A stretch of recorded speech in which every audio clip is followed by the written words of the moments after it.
The SS Cedarville, built in 1927 by the Great Lakes Engineering Works in River Rogue, Michigan. The Cedarville was actually launched as the SS A.F. Harvey, and then she entered service for the Pittsburgh Steamship Company, a division of U.S. Steel. After this, in the following year, she actually received damage when she collided with the whaleback steamer John Erickson in some heavy fog. In 1956, the Cedarville was transferred to the Bradley Transportation Company, still owned by U.S. Steel. As part of this transfer to the Bradley Transportation Company, the Cedarville was converted to be a self-unloading vessel, and she received her name change from the A.F. Harvey to the Cedarville, and this was in honor of a port that she visited very often.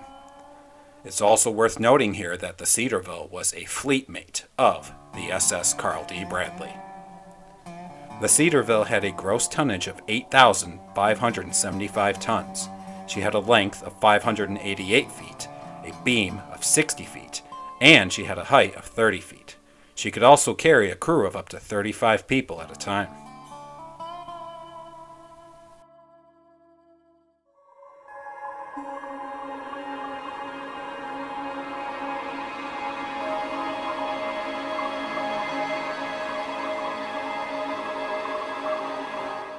The SS Cedarville left Port Calcite at around 5:01 a.m., and she departed with her normal crew of 35 men. The Cedarville was traveling between Rogers City, Michigan, and Gary, Indiana, with a load of 14,000 long tons of open hearth limestone. Her captain, Martin Joppich, had gotten the position the previous year. Elmer Fleming, one of the two survivors from the SS Carl D. Bradley shipwreck, had actually been scheduled to command the Cedarville when she came out of her winter layup in 1964. On March 27, 1964, Fleming actually boarded the SS Cedarville, but he left just a few minutes later, and he never sailed again. There was some speculation that the current bad weather caused traumatic memories of his previous shipwreck to obviously surface and cause more trauma. Ed Brewster, who had served as a wheelman under Fleming, stated that he was a really nervous person. Fleming's abrupt departure allowed many deck personnel to move up into position, including the promotion of First Mate Martin Joppich to the captain. In the early morning hours of May 7th, Third Mate Charles Cook had left the SS W.F. White to join the crew of the Cedarville. Being that he had more seniority, current third mate Len Gabrowski, if I'm saying that correct, was actually demoted to wheelsman. Wheelsman Ed Brewster was then bumped down to watchman. As the Cedarville continued on her upbound course, a dense fog began to grow and worsen. Due to these low conditions, the visibility of ships between each other were bad. Two ships had grounded near the Sioux Locks, and the J.E. Upson had a crash into the Gary's Reef lighthouse. Despite this, Captain Joppich maintained his top speed of 12.3 miles per hour. He was headed for the busy straits of Mackinac. The Cedarville made radio contact with the Benson Ford, and through radio communication and whistle blasts, they were actually able to plan and execute a successful port-to-port passing arrangement. Third Mate Cook was monitoring his radar screen for approaching ships. Captain Joppich attempted radio contact with the nearest one. Captain Werner May of the MV Weisenberg responded. The captains agreed to a port-to-port passing agreement. Captain May then told Joppich that another ship was directly ahead of his, and they would encounter her shortly. Captain Gilbert of the George M. Steinbrenner, directly ahead of the Cedarville, contacted Captain Joppich. Gilbert cautioned him about approaching the topsail fort and said that she had nearly run us down a few minutes ago. In the pilot house, Cook watched the radar as the two ships neared one another. Wheelsman Gabriziak, and I did look up that proper pronunciation, was following a series of course changes ordered by the captain. He was attempting to radio the other ship.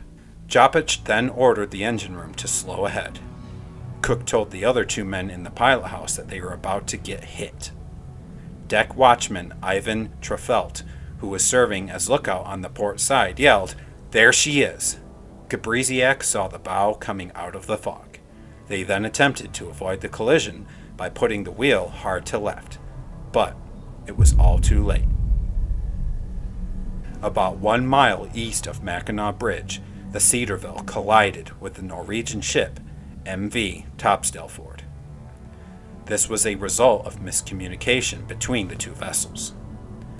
Both had changed their course a mile away from each other, with the Topsdelford's captain, Rasmus Halland, steering his ship on a course that would lead the two vessels passing each other on their starboard sides. Holland claimed that he had also been attempting radio contact to the Cedarville, and that their intentions had been broadcasted. When it became all too clear that a collision was unavoidable, he ordered that the engines be turned to a full emergency reverse.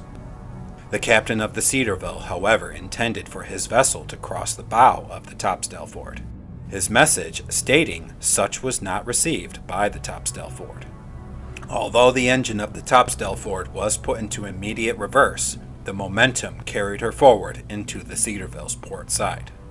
The collision of these two vessels caused only superficial damage above the waterline of the Cedarville. This consisted mainly of broken railings and deck plates. However, there was significant damage below the waterline on her. The bow of the Topsdelford, on the other hand, which was reinforced for working in ice, had created a large hole in the Cedarville's hull below near the 7th hatch. The number 2 cargo hold quickly began to fill with water. Captain Joppich then rang the engine room to stop the engine and ordered Gabriziak to sound the general alarm aboard the Cedarville. He then got onto the radio to issue a mayday. However, Joppich was unsuccessful in his attempt to reach Joseph Parilla, the director of marine operations at U.S. Steel. The Cedarville then dropped her anchor, and Gabriziak asked for permission to leave his post at the wheel to go and get life jackets. As he made his way along, he had a fleeting conversation with another wheelsman, Stanley Haskey. When Gabriziak returned to the pilot house with 3 life jackets, he immediately put his on. However, Captain Joppich and Cook placed theirs on the floor. The surprising and immediate collision of the Topsdelford and the Cedarville woke Ed Brewster. He was another sleeping crewman below in the Cedarville. Watchman Bob Bingle had also been awoken by Art Furman right before the impact. Furman informed Bingle of their situation, and Bingle then quickly put on his life jacket and went up to the deck. Brewster and Bingle then joined the first mate, Harry Pynchon, on the deck. The men then frantically tried to cover the hole with the collision tarp. However, this gash was simply too big. Within merely minutes after the collision, a list to the port had begun on the Cedarville.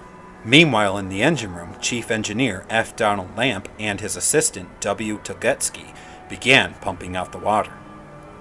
Captain Joppich then ordered the water to be bumped into the starboard ballast tanks to counter this list. Joppich then radioed the Weisenberg and asked for the name of the other ship in the collision. Captain May, being convinced that the Cedarville was lost and was sinking, would need assistance, and had been following her since the collision. He had already ordered his men into their lifeboats that he was waiting to lower. Captain May then asked if they needed help. However, Joppich refused the offer. May told his men to get out the lifeboats, but leave them ready to be launched.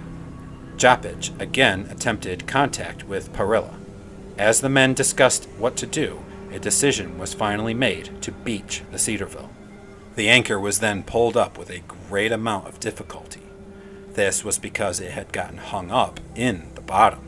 Third mate Cook plotted a course that would take the Cedarville to a sandy beach 4.3 miles from the current collision site. As the Cedarville moved towards land, the weight of the water within the hull forced the bow down. Captain Joppich finally realized that they would not make it to the intended beaching spot. He then ordered the engine stopped. He called a mayday, which was heard by the crew of the Weisenberg. Captain May then ordered his crew back into the lifeboats. Captain Joppich told some of the men aboard the Cedarville to prepare to abandon the ship. As the seas washed over the decks, the men rushed to the lifeboats and life rafts. Ed Brewster on the starboard lifeboat reached out to help stokerman Eugene Casey Jones to get onto a life raft. As their fingers touched, a huge wave appeared and swept Jones away. The lifeboats were swung out, awaiting for the order to abandon ship. However, the order was never given. At around 10:25 a.m., the SS Cedarville rolled onto her starboard side and sank. She had only traveled 2.3 miles away from the collision site, a full 2 miles from where the site had intended to beach her. Out of the 35 men aboard the SS Cedarville, 10 did not make it. The survivors were picked up by the German freighter MV Weisenberg, and they were then abruptly brought to the U.S. Coast Guard cutter Mackinac. After this devastating event, a U.S. Coast Guard inquiry into this collision found that the captain of the Cedarville was actually at fault for the sinking and was charged with 4 counts of faulty seamanship. At first, he pleaded innocent, but in August of 1965, he then changed his plea to guilty. His license was then suspended for a year as a result of the inquiry. The wreck of the SS Cedarville now lies in the Straits of Mackinac Shipwreck Preserve, and she lies in around 110 feet of water. Although the highest point of the hull is around 35 feet, below the surface and the cabins of the ship are actually at 75 feet underwater. Expert divers are actually able to enter the Cedarville, and most parts of her remain fairly undamaged. However, this is a very extremely difficult dive, and it is not recommended for those with less experience. There have been reports that actually 3 divers have lost their lives at this shipwreck site. The SS Cedarville is the 4th largest ship lost on the Great Lakes, this being after the Edmund Fitzgerald, the Daniel J. Morrell, and her fleet mate, the SS Carl D. Bradley. And with that, the story of the SS Cedarville comes to a close. Guys, there's quite a bit more information about her and what actually occurred on that terrible collision. There's a lot of speculation into what the topsail forward was doing at the time. There's also a lot more stuff that I guess I've learned that the Cedarville may have been unshipworthy. I'm not sure if that's correct or not, but there is a plethora of information to be found about this terrible disaster and what happened to the Cedarville. But yeah, it was such a tragic thing. I mean, dense fog popping up out of nowhere and then trying to make that communication between the 2 vessels. I mean, earlier she was able to do it just fine, and I don't know what was the miscommunication error or what could have possibly been done more, maybe through signals or foghorn blasts to alert her. Alert each other as they were getting pretty fairly close to each other. If any of you have been up to Mackinac, you'll know it's actually pretty tight up there, thinking of ships this size trying to squeeze through, and especially going underneath the bridge as well at the time. But a side note here, I'm actually in another separate video coming up after this one. I'm gonna actually be going up to Mackinac for a very special event and very good times coming, and I will be staying very close to where the Cedarville sank. But more on that later. However, I do appreciate you guys in joining me for this episode. My heart goes out to the 10 men that lost their lives in this very frustrating, stupid collision. And I pray this gives peace and closure, or even just a bit of knowledge for people who have never heard of this story, being the 4th largest. And that's another thing, these stories, again, can somewhat be overshadowed by the Fitzgerald or even the Daniel J. Morrell and the Carl D. Bradley. But that's my goal. I don't want any of these ships and their stories and their crews and families and passengers and everything that these people have went through to be lost or forgotten to time. Least I can do is bring attention to this story, and y'all can look into some information of your own. Let me know of stuff that I am sure I've missed, and yeah, just sharing these rich, vast stories that are timeless. But with that, I do bid you all a very good night. God bless you all, and do look forward to the next episode on Songs of the Great Lakes.